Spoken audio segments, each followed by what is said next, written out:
Hi, I'm Jean Briese with today's COVID Quickie. 2-minute stories of inspiration for the times we find ourselves in.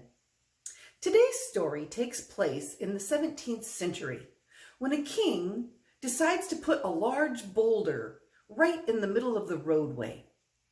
And then he hides himself to watch and see if anybody traveling the roadway will try and remove the boulder.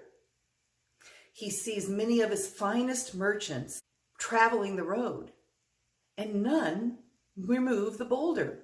They simply walk around, many of them complaining loudly all the while that the king hasn't done enough to keep their roadways clear and safe. Eventually, a peasant comes by with a huge load that he's carrying. He sets down his burden when he comes upon the boulder, and he proceeds to push and struggle to move the boulder out of the way.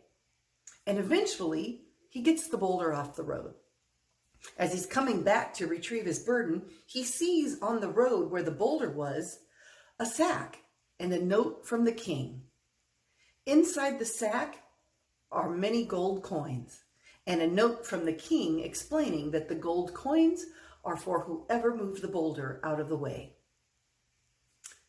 The moral of today's story is that life is always going to give us obstacles. This season that we're in is full of obstacles, and you have a choice.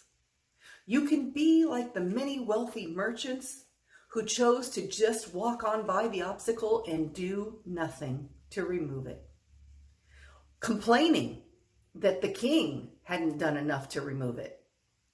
Or you can be like the peasant who chose to respond through the kindness and generosity and his willingness to get things done, removed the obstacle for all, and found that in removing the obstacle for all, it was an opportunity for him to improve his circumstances.